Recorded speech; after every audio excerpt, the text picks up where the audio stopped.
Insecurities. We all have them. Some may have more than others, but some may be better at hiding them. But one thing's for certain is that they always exist within a person. And I hate being insecure. It's what holds me and many others back from their potential. The feeling and lack of confidence causes a sense of doubt that prevents people from accomplishing something. Insecurities are a bad thing for the most part, but it's also a very normal thing. But where do insecurities root from? A lot of people think that it lies within yourself, but I believe it roots from the standards of society. It comes from wanting to fit in and wanting to be liked and accepted.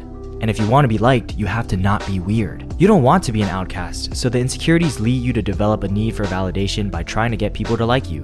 But that makes you a people pleaser, and nobody likes a people pleaser. Trying to be liked by everybody is like waking up for an 8 a.m. during college. It's just not happening. And when you really think about it, it's a really stupid thing we do to try to fit in. I realized this when I turned 18, like why am I trying to get some people to like me when I don't even like them? Others have different ethics, morals, and values, and having those differences will default to disagreements and conflicts. Not everybody is going to get along with you the same way that you're not going to get along with everyone. But don't get me wrong, being someone who's understanding and open-minded is a great trait to have. You'll be liked by a lot of people that way. But sometimes you need to have an opinion. When it comes to something you really value, like loyalty, you shouldn't be settling for less and having an open mind. You need to stand your ground on what you value, unless you're okay with being disrespected. Another mistake may be following the crowd in social settings. I'm still considered underage to drink in my country, and I have my own personal values to keep it that way. Because the ability to say no in these situations and not fall into the peer pressure, it's a good test to see how strong your principles are. Because yeah, it is odd to be at a party where everybody's drinking and you're staying sober, but you know what? If you're compromising your principles, that's a sign of insecurity because you're devaluing something for the sake of wanting to fit in or be liked.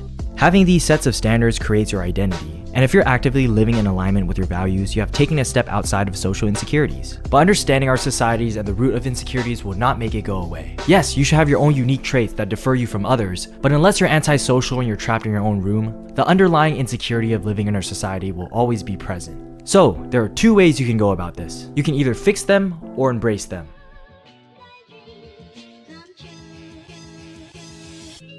Making a change in something you're dissatisfied about isn't a bad thing at all. You may be insecure about something, but if you change it, that's one less thing to be insecure about. Like I was always insecure when I was skinny. I would be that guy in middle school who always had his hoodie on, even when the weather's super hot, my arms are not seeing the light of day. But when I started to work out and become physically active, I was happy about the work I put in and I became confident in myself. I'm not sure whether I can say I would be as confident if I went back to looking how I was before. And I can keep going with this. Oh, so you're insecure about your acne? Well, get a skincare routine and fix that shit. Oh, so you're financially insecure? Well, start budgeting, learn the basics of investing, and fix that shit. Oh, you're insecure about your social life? Well, put yourself in social settings. Oh, so you're insecure about your passion and your trajectory in life? Well, go outside, start trying new things, and find that shit. Oh, you're insecure about your height? Oh, wait, you can't fix that. I mean, if you want, you can cripple yourself, spending $80K to get taller and forever lose your physical capability to run as fast as you did before. Or maybe this is the part and you embrace it. And wear some Air Forces. There is a limit to how much you should fix yourself. As I stated, I don't believe that you should be compromising your values, and you should also have some love for yourself. And that's why you should embrace it, especially if it's something that's not necessarily harmful. Like, I may have not gone with this route, but some people accept their physical state and are totally content with their bodies. And you should embrace your weird habits or traits or interests. We may live in this societal environment, but it doesn't fully depict everything in our lives. Sometimes you gotta say, fuck the normal. Everything's always changing, the new trends become different, and there's always a new normal. One day you're weird and the next day you can be the hottest shit ever. For example, if you were there early 2000s and 2010s and you watched anime, you watched Japanese cartoons, bro, you're fucking weird.